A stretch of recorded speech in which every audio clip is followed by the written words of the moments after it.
17, el tema de esta noche es la inspiración de la palabra de Dios. La inspiración de las escrituras. La inspiración de las escrituras. Ese es el tema que vamos a desarrollar esta noche. No creo que lo terminemos, no sé cuánto nos vamos a poder tardar desarrollando este tema. Quiero decirles antes de que leamos el pasaje de que la inspiración de las escrituras es una doctrina básica de la iglesia. La doctrina de la resurrección es una doctrina básica. La doctrina de la Santa Cena, la doctrina del bautismo en agua, la doctrina de la santificación son doctrinas básicas. ¿Qué les quiero decir con esto, hermano? De que todas esas doctrinas, que son varias doctrinas, quizás les podría mencionar alrededor de 35 o 40 doctrinas básicas. Y les quiero decir de que cada uno de los que estamos aquí necesita conocerla. Porque eso es lo básico, hermano. Usted necesita saber de que la escritura toda, no una parte, fue inspirada por Dios. Usted necesita saberlo. Usted necesita, como lo hemos venido estudiando tanto en la primera carta a Timoteo como en la segunda carta, nosotros tenemos que estar preparados para poder refutar las malas enseñanzas de los falsos maestros. O sea, nosotros tenemos que tener esa habilidad para poder refutar los errores que falsos maestros quieren introducir, como dice la palabra del Señor, ahí en Judas, que quieren introducir a la iglesia a escondidas. Entonces usted necesita, hermano, conocer las doctrinas básicas. Usted tiene que saber y aprender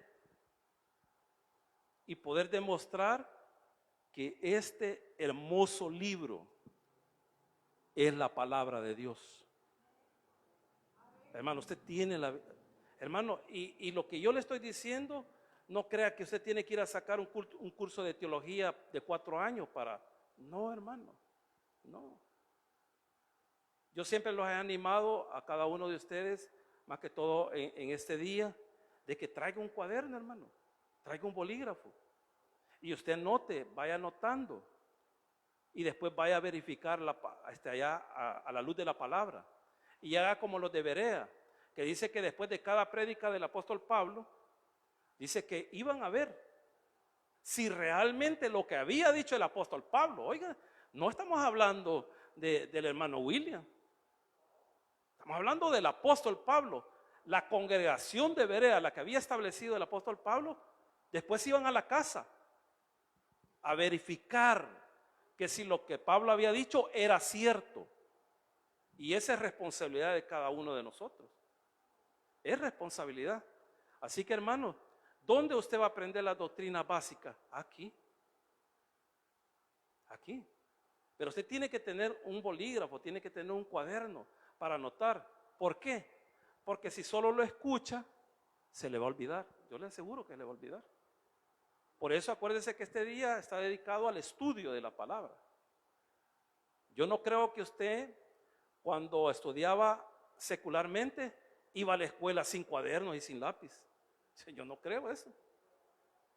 Usted tenía que ir a la escuela con sus cuadernitos y con sus bolígrafos, sus colores, todo lo que iba a necesitar. Lo mismo es aquí, hermano, en el área espiritual. Usted tiene que saber, hermano. Usted tiene que conocer y poder demostrar que este precioso libro es la palabra de Dios. Así que vamos a leer el pasaje. Lo vamos a leer. Son los textos bases que vamos a utilizar en esta noche. Solo vamos a utilizar unas palabras ahí en el versículo 16 y lo demás lo vamos a dejar para después. ¿verdad? Porque no vamos a cubrir todo, es mentira, no lo vamos a cubrir. He calculado, si no estoy mal, de que solamente en estos 2 versículos vamos a poder estudiarlos durante 3 jueves, por lo menos. Así que dice la palabra del Señor ahí en la segunda carta de Timoteo, capítulo 3 y versículo 16. Y oiga cómo comienza. Toda la escritura es inspirada por Dios y útil para enseñar, y útil para redarguir, y útil para corregir, y útil para instruir en justicia. El propósito, a fin de que el hombre de Dios sea perfecto, enteramente preparado para toda buena obra. Oramos. Señor, te damos gracias en esta hermosa noche por tu amor y tu misericordia. Gracias, Señor, porque me has permitido poder llegar hasta aquí, a esta carta, y poder compartir un tema doctrinal esencial para la iglesia, esencial para nuestras vidas. Un tema doctrinal básico, el cual todos nosotros, como hijos tuyos, tenemos que saberlo y poderlo manejar. Yo te ruego en esta noche, Señor, de que tú me puedas ayudar, porque reconozco que sin su ayuda no podría hacer nada. Y que todo lo que diga en lo que resta de este hermoso culto sea para la honra y gloria suya. Porque todo lo pedimos en el nombre poderoso de Jesús. Amén y amén. La semana anterior, hermanos, estábamos estudiando y explicábamos de que el apóstol Pablo, de una manera magistral, porque el apóstol Pablo él mismo decía de que era predicador, pastor, y decía que era maestro. Como todo buen maestro, en los pasajes que estudiamos la semana pasada, a partir del versículo 1 del capítulo 3, hasta llegar al versículo 15, Pablo va a hacer un contraste, va a hacer una comparación. Bueno, no es que va a hacer, está haciendo una comparación entre los falsos maestros y va a hacer la comparación entre la vida de su hijo espiritual Timoteo. Va a hacer esa comparación de cómo es la actitud de esos falsos maestros y cuál es la actitud de Timoteo. Entonces él está haciendo una comparación. Y yo les dije en su oportunidad que es similar a lo que hizo allá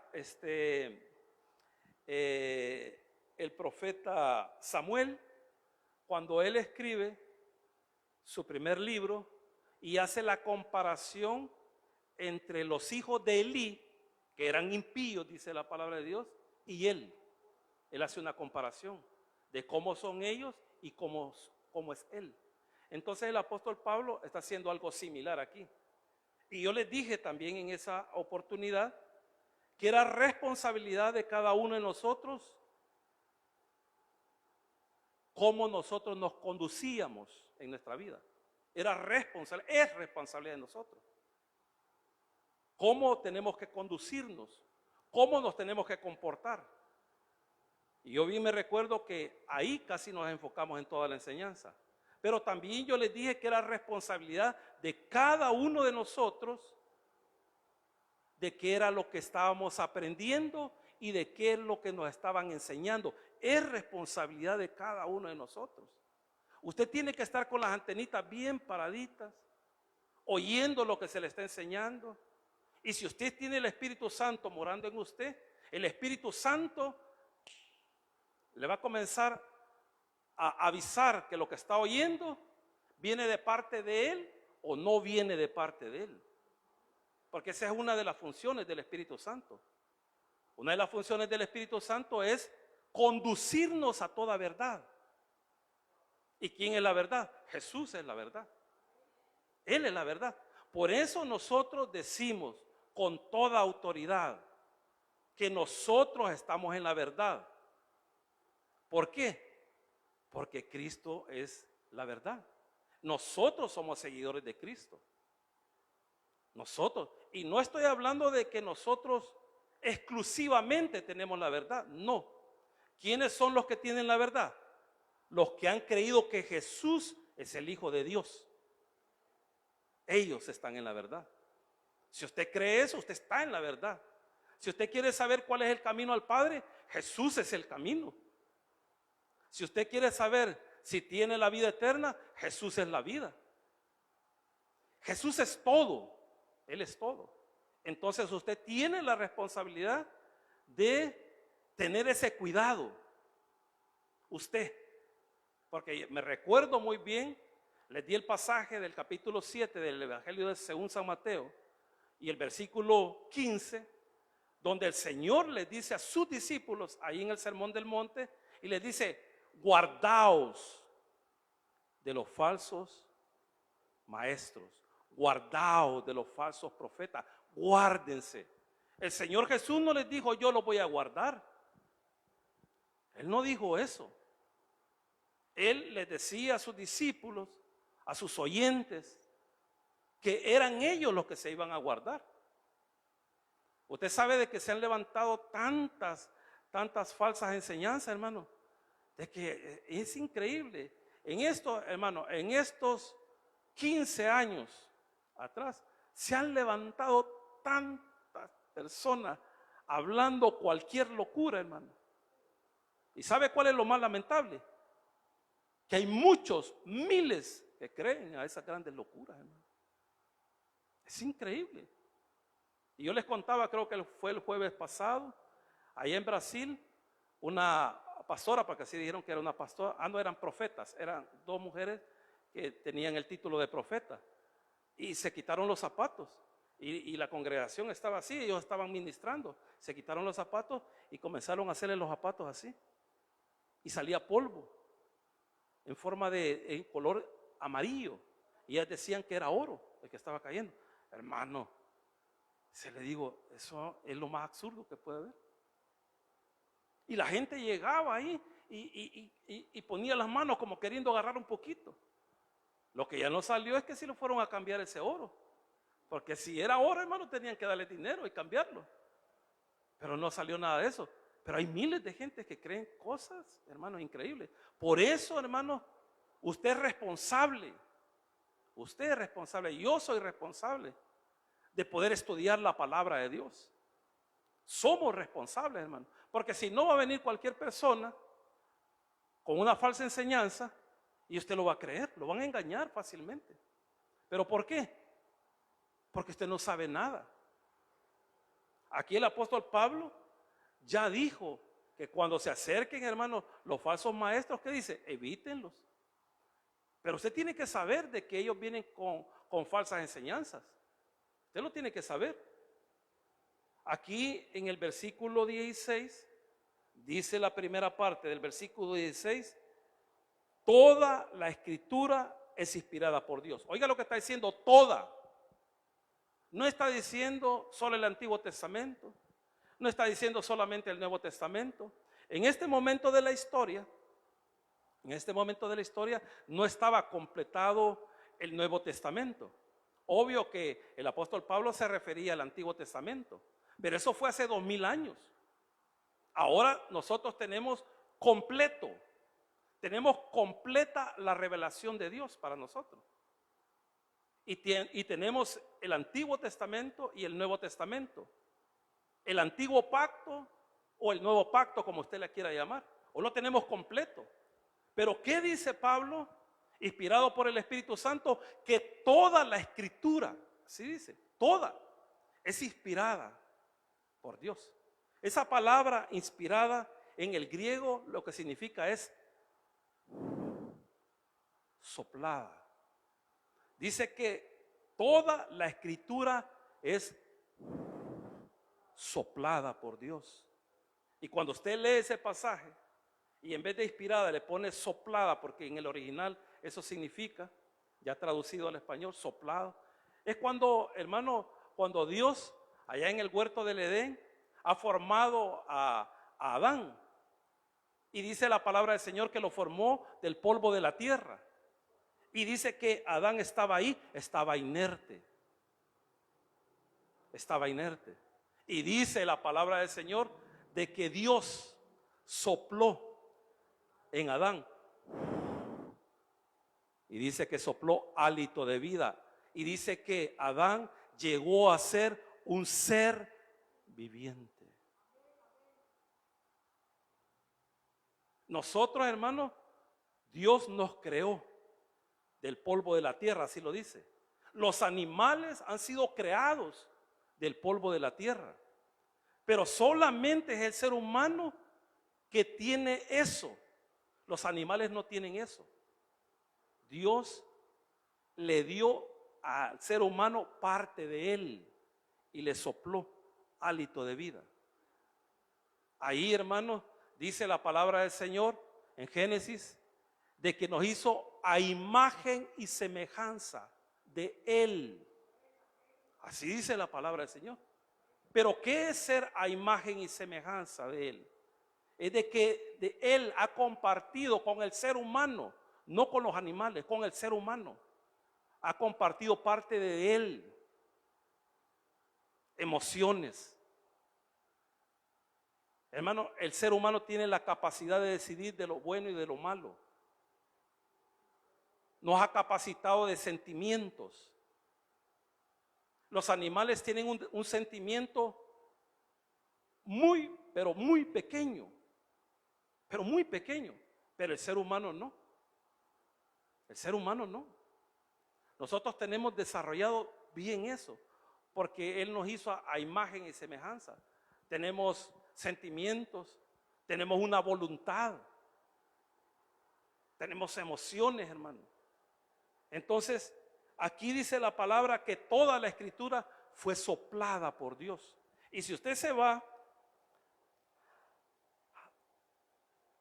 a Segunda de Pedro, capítulo 1 y versículo 21, oiga lo que dice este pasaje, hermano. Yo después se lo voy a leer en la lenguaje actual. Esta es una traducción muy buena. Oiga lo que dice la Reina Valera en Segunda de Pedro 1:21. Porque nunca la profecía fue traída por voluntad humana. Ya voy a hablar un poquito de esto. Sino que los santos hombres de Dios hablaron siendo inspirados por el Espíritu Santo. Dice ahí el pasaje que la profecía no fue traída por voluntad humana. Así dice. Este precioso libro, hermano, es divino y es humano. Oiga lo que le estoy diciendo. Porque aquí dice segunda de Pedro 1:21. Porque nunca la profecía, o sea, esta palabra, fue traída por voluntad humana. Este libro, vuelvo a repetir, es divino y es humano. ¿Por qué es divino y por qué es humano? Es divino porque es la palabra de Dios. Y es humano porque Dios escogió a 144 personas. Ellos fueron los instrumentos que utilizó Dios para que este libro lo tuviéramos nosotros en nuestra mano. Ellos lo escribieron. Dios no escribió este libro, lo escribieron hombres, seres humanos como nosotros. Por esto ese libro es divino y es humano. Pero dice la lenguaje actual, oiga lo que dice la lenguaje actual, hermano. Me encanta esta traducción. En Segunda de Pedro 1:21. Oiga esto, ningún profeta habló por su propia cuenta. Oiga lo que está diciendo. Ningún profeta habló por su propia cuenta. Y dice ahí, al contrario, todos ellos hablaron de parte de Dios, y oiga esto, y fueron guiados por el Espíritu Santo. En otras traducciones dice que fueron llevados por el Espíritu Santo. O sea, el Espíritu Santo les decía lo que ellos tenían que escribir. Fue una combinación entre Dios y el ser humano. Y así fue de que esto, hermano, este hermoso libro ha llegado a nuestras manos. Ahora, ¿cómo podemos nosotros demostrar? Porque usted necesita conocer eso.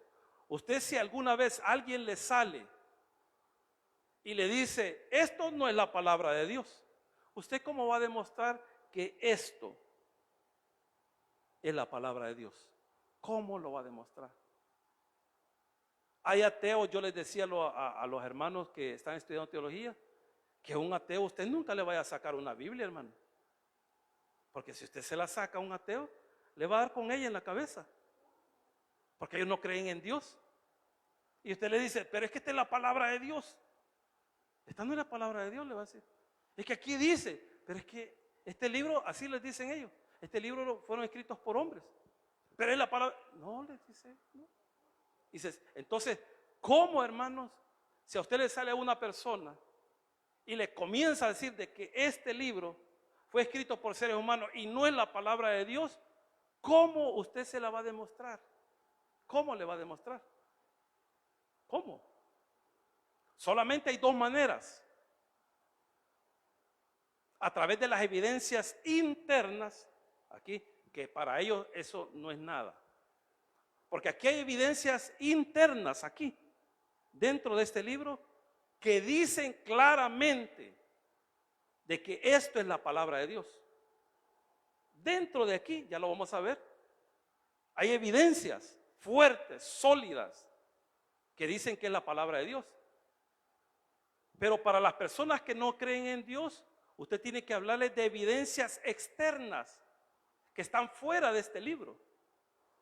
Porque vuelvo a repetir, ellos no le van a hacer caso si usted comienza a hablarles de aquí. Si ellos no creen en Dios, no creen en esto. Entonces usted tiene que demostrarlo a través de evidencias fuera de este libro, externas. Pero usted tiene que ¿cómo se llama? Que demostrar, hermano. Esto, como vuelvo a repetir, es algo básico que todos nosotros lo debemos de manejar. Lamentablemente, hermano, nosotros es lo que menos queremos hacer. Usted tiene que manejar, hermano, lo que es la santificación. Usted tiene que saber de que en la santificación hay 3 etapas. La santificación posicional, la santificación progresiva y la santificación final.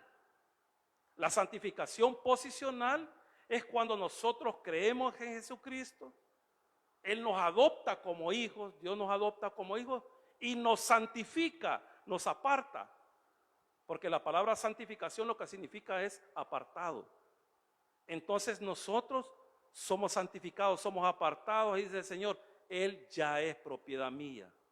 Y lo pongo aquí aparte. Y está la santificación progresiva, que ese es un trabajo de cada uno de nosotros. Y cuando les hablo de que es un trabajo de cada uno de nosotros, es de que su anhelo debe de ser de que cada día tenemos que ser mejor que el día anterior. Esa es la santificación progresiva. Cada día, hermano, usted tiene que ir siendo diferente. Usted cada día tiene que anhelar ser diferente. Y la tercera es la santificación final, así se le conoce también. Es cuando el Señor transforme nuestros cuerpos mortales en cuerpos inmortales. Y ahí se cumplen los 3 momentos de la santificación. Pero son cosas que nosotros tenemos que manejar. Como de igual manera nosotros tenemos que manejar, hermanos, este tema que hoy estamos desarrollando, que es el tema de la inspiración de las Escrituras. Entonces les dije que para poder demostrar a las personas de que este libro es la palabra de Dios, si esa persona es una persona que es religiosa, que conoce de Dios, usted se lo puede demostrar bíblicamente y ahí está, hay base sólida. Ya vamos a ver algunos pasajes. Y usted le va a demostrar que esto es la palabra de Dios. Pero también se va a encontrar personas que no creen. Entonces a esas personas que no creen, usted se lo tiene que demostrar que este libro es la palabra de Dios, pero a través de las evidencias externas que están fuera de este libro. Entonces vamos a iniciar, hermanos, con las evidencias internas. Y usted se va a dar cuenta de que es la misma palabra que está diciendo de que esto que tenemos aquí es la palabra de Dios. Y yo le invito a que usted se vaya al Salmo 19. Vamos a recorrer un poquito en las Escrituras. Quiero que se vaya al Salmo 19. Yo voy a ir explicando ahí paso a paso. Por eso le digo, no se preocupe si ya solo faltan 20 minutos, no se preocupe, aquí no vamos corriendo. Aquí lo importante es que usted vaya entendiendo y si ha traído un cuadernito, vaya anotando, porque ahorita vamos a demostrarlo a través de las evidencias internas. Dice dice el Salmo 19 y el versículo 7. Ponga atención a la lectura. Dice de la siguiente manera, Salmo 19, 7. La ley de Jehová, oiga cómo comienza, la ley de Jehová, así comienza, es perfecta. David está escribiendo en este salmo y David dice, la ley de Jehová es perfecta, que convierte el alma. Oiga, el testimonio de Jehová es fiel, que hace sabio al sencillo. Los mandamientos de Jehová son rectos, que alegran el corazón. El precepto de Jehová es puro, que alumbra los ojos. El temor de Jehová es limpio, que permanece para siempre. Los juicios de Jehová son verdad, todos justos.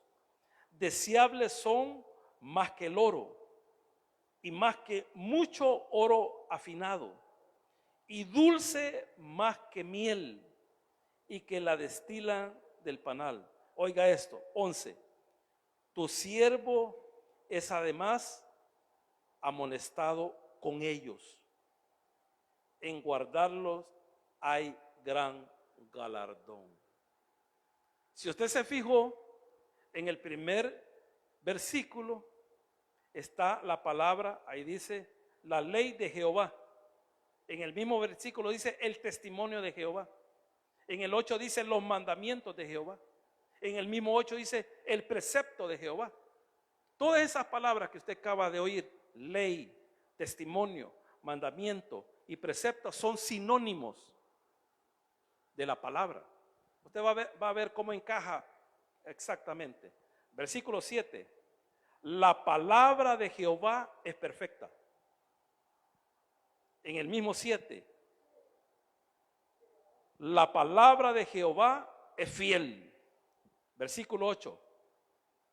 Las palabras de Jehová son rectos. La palabra de Jehová es pura. Ahí está. Aquí tenemos una evidencia interna donde nosotros demostramos de que este precioso libro es la palabra de Dios. Hay muchísimas, hermanos, evidencias internas donde usted puede demostrar que esto es la palabra de Dios. Váyase al Salmo 119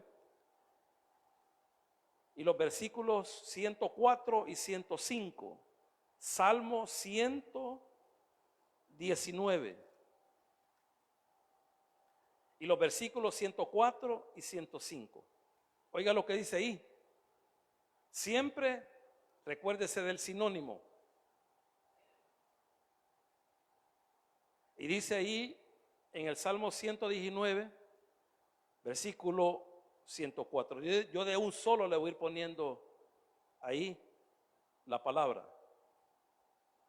De tus palabras he adquirido inteligencia. Por tanto, he aborrecido todo camino de mentira. Oiga esto. Lámpara es a mis pies tu palabra y lumbrera a tu camino. Aquí lo está diciendo claro. que esto es la palabra de Dios. Lámpara es a mis pies tu palabra y lumbrera a mi camino. Váyase rapidito a Jeremías 36 y póngale sumamente atención a este pasaje. Jeremías 36:1. Jeremías 36:1. Jeremías 36:1. Oiga lo que dice aquí el pasaje.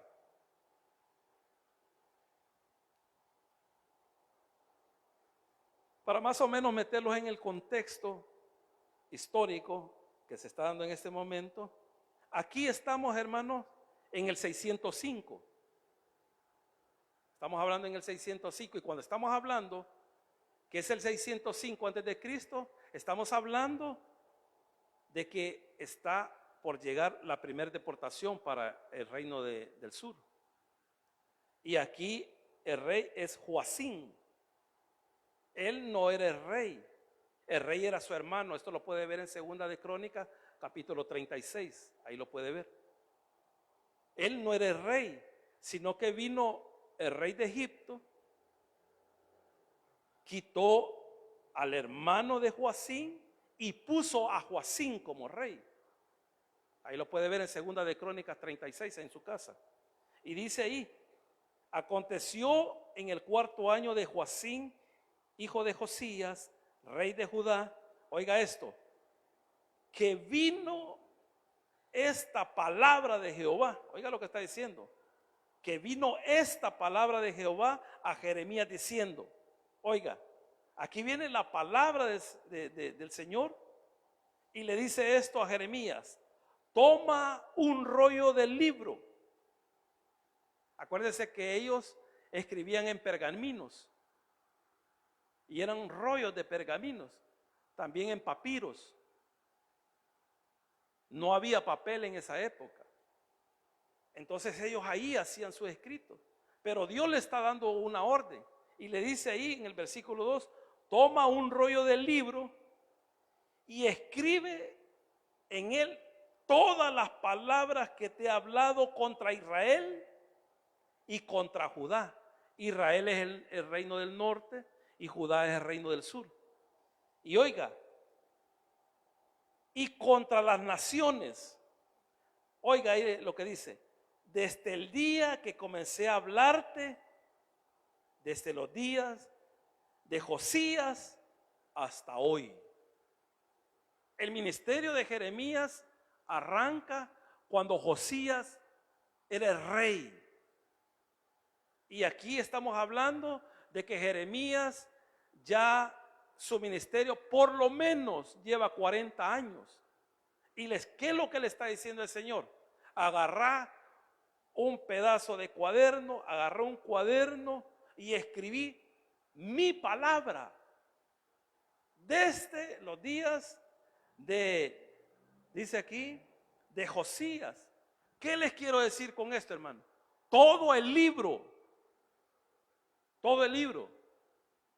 de Jeremías, Dios se lo dictó a Jeremías desde que inició su ministerio. Era increíble, hermano. Jeremías, de repente Dios le hablaba y venía él y comenzaba a escribir, y de ahí seguía su vida normal. Acuérdense que ellos eran seres humanos normales, y de repente Dios le daba una palabra y él comenzaba. Pero ellos estaban claros, hermano, de que lo que ellos estaban recibiendo era la palabra de Dios. Ellos estaban claros. En lo que sí no sabían, de que lo que ellos estaban escribiendo iba a llegar un momento de la historia que se iban a recopilar no solo un libro, sino que muchos libros, que son 66, hermano, y que todos esos 66 libros iba a ser la palabra de Dios. Pablo sabía de que Dios le hablaba a él, y cuando Dios le hablaba a él le escribía a las iglesias. Eso ya lo vamos a ver un poquito más adelante. Pedro, hermano, él reconocía, también ya lo vamos a ver un poquito más adelante, aunque ya me queda poquito tiempo. Él reconocía que lo que Pablo enseñaba era la palabra de Dios. Él sabía. Y estas son las evidencias. Aquí les he dado un par de versículos, hermano. Pero dentro de la palabra hay, hermano, infinidad de versículos donde declara de que este libro es la palabra de Dios. Infinidad de versículos. Y usted se puede ir a Primera de Tesalonicenses. Ya ahí estamos ya en el Nuevo Testamento. Primera de Tesalonicenses es la primera carta que el apóstol Pablo escribe. Es el primer tratado, hermano, del Nuevo Testamento. No es Mateo. Algunos creen que Mateo fue el primero en escribirse. No, no fue Mateo. El primero en escribirse fue Primera de Tesalonicenses, más o menos como en el año 50 después de Cristo. Entonces dice ahí en Primera de Tesalonicenses, hablando Pablo, acuérdese que el Señor le daba la revelación, le daba la palabra a Pablo, y él escribía a las iglesias. En el Antiguo Testamento, Dios hablando a través de sus profetas al pueblo de Israel. Aquí en el Nuevo Testamento, el Señor hablándole a través de sus apóstoles, a través de sus discípulos. Dice aquí la palabra del Señor en Primera de Tesalonicenses, capítulo 2 y versículo 13. Por lo cual también nosotros, cuando dice nosotros, es Pablo, Silas y Timoteo, porque ellos fueron los que llegaron a Tesalónica.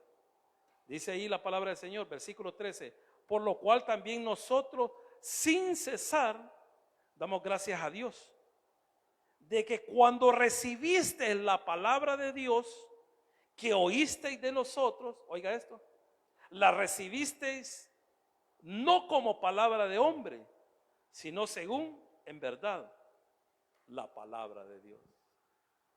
Oiga, qué tremendo esto, hermano.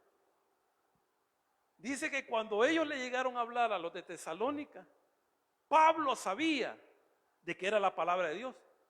Pero también los de Tesalónica, inspirados por el Espíritu Santo, porque tenían la morada del Espíritu Santo, ellos sabían que lo que Pablo les estaba diciendo era la palabra de Dios. Eso es lo que yo le dije al principio, mi hermano. Si usted tiene la morada del Espíritu Santo, usted va a saber que lo que está oyendo es la palabra de Dios. Y si usted tiene la morada del Espíritu Santo y vienen algún falso maestro, algún falso apóstol, algún falso profeta, porque hay falsos y hay verdaderos, el Espíritu le va a avisar si es un verdadero profeta o es un falso profeta. Aquí estamos viendo claramente que la iglesia de Tesalónica unánime sabían de que Pablo les hablaba y lo que hablaba era la palabra de Dios. Y no solo Pablo, porque también les hablaba Silas, les predicaba Timoteo. Y ellos sabían de que lo que ellos les enseñaban venía de parte de Dios, era la palabra de Dios. Así de sencillo. Ellos ya sabían, hermano. El Nuevo Testamento no estaba completado, pero ellos ya sabían que era la palabra de Dios. Y dice ahí, allá llegamos a segunda de Pedro. Póngale atención a este pasaje siempre me interesó por lo que Pedro dice. Acuérdense, hermano, de que Pedro fue el brazo derecho del Señor, con Jacobo y con Juan, hijos de Zebedeo. El Señor iba a hacer algo, él andaba con los 12 y podía andar con otros discípulos. Pero cuando él quería hacer algo de suma importancia, él les decía, Pedro, Juan y Jacob, vénganse conmigo. Y se los llevaba aparte. En una ocasión, en el capítulo 17 de Mateo, habla de la transfiguración. Y dice que subieron al monte y dejó a los otros allá abajo. Y se llevó a Pedro, se llevó a Jacob y se llevó a Juan, los hijos de Zebedeo. Y dice ahí la palabra del Señor en el capítulo 17 de Mateo, de que se transfiguró delante de ellos. Y hermano, eso fue un espectáculo. Eso fue un espectáculo. Pedro se quedó anonadado, porque dice la palabra del Señor del que el Señor comenzó a resplandecer, hermano. El Señor ahí, hermano, no había muerto, no había resucitado, no tenía un cuerpo glorificado, pero en ese momento el Señor les permitió a ellos ver eso. Y dice que el Señor Jesús comenzó a resplandecer, hermano, como el sol. O sea, la gloria de Dios, hermano. Y ellos estaban atónitos ahí. Y de repente dice, se aparece uno a la derecha, Moisés, y el otro a la izquierda, y dice que era Elías. Y oiga esto, hermano, oiga esto. Moisés tenía 1500 años de muerto. Elías tenía 1000 años de muerto. ¿Y cómo era posible que iban a estar con él ahí? Pero ese es nuestro Dios. Un día nosotros tendremos cuerpos glorificados. Y no importa que usted haya muerto hace 100 años, 200 años, 500 años. Eso no importa. Porque Jesús, el Hijo de Dios, tiene el poder, tiene la autoridad de poder transformar estos cuerpos corruptibles en cuerpos incorruptibles. Hermano, ellos fueron testigos. O sea, Pedro de primera mano, y eso lo cuenta él en sus cartas. Pero oiga lo que va a decir aquí en Segunda de Pedro, capítulo 3. Segunda de Pedro, capítulo 3, y creo que hasta ahí llegamos ya. Segunda de Pedro, capítulo 3. Y los versículos 15 y 16. Oiga esto, hermano.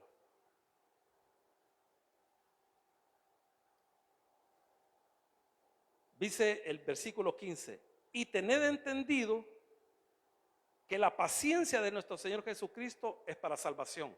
Está hablando de la segunda venida del Señor, de los juicios que vienen, pero Él les está diciendo a sus receptores: y tener entendido que la paciencia de nuestro Señor es para salvación, como también nuestro amado hermano Pablo, según la sabiduría que le ha sido dada, os ha escrito. Oiga esto, Pedro lo que está comentando, casi en todas sus epístolas, hablando en ella de estas cosas. ¿De cuáles cosas? De los tiempos finales. Pero oiga lo que dice, entre las cuales hay algunas difíciles de entender. Y dice ahí, las cuales los indoctos. ¿Quiénes son los indoctos? Los ignorantes. Eso significa la palabra indocto, ignorante. Dice ahí, en el versículo 16, entre las cuales hay algunas difíciles de entender, las cuales los indoctos e inconstantes tuercen, como también, oiga, las otras escrituras para su propia perdición. Las otras escrituras es el Antiguo Testamento. Pero Pedro está dando por sentado que lo que Pablo está escribiendo ya es la palabra de Dios. Incluso Pedro está diciendo ahí que hay algunas cosas que Pablo explica que son difíciles de entender. Pero a pesar de que son difíciles de entender, hermano, él está reconociendo que es la palabra de Dios. Él está reconociendo que es la palabra de Dios. Así que, hermanos, nos vamos a quedar ahí con las evidencias internas. Y usted puede ver de que hay muchas evidencias internas para que usted pueda demostrar que este hermoso libro que tenemos en nuestras manos es la palabra de Dios. Démosle un fuerte aplauso al Señor, hermano. Oramos, Padre nuestro que estás en el cielo, te damos gracias en esta hermosa noche por tu amor y tu misericordia. Gracias, papito lindo, porque a través de tu palabra, Señor, aprendemos día con día. Gracias, Señor, por este tema que podemos desarrollar, para que así, Señor, nos pueda quedar muy claro, Señor, y poder refutar cualquier herejía de cualquier falso maestro, de cualquier falso profeta, y poder demostrar a través de las evidencias internas de que este libro es tu palabra. Y de igual manera, Señor, lo podemos demostrar a través de las evidencias externas, esas evidencias que están fuera de la palabra de Dios. Pero hay muchas evidencias externas que dicen claramente de que esta es tu palabra, Señor. Y así, en esta actitud de oración, preguntamos a los amigos que nos están viendo a través de las redes sociales. Quizás el tema que estamos desarrollando en esta noche, quizás usted no lo entienda mucho, pero lo único que yo le puedo decir, que yo sé que me va a entender, es de que este libro es la palabra de Dios.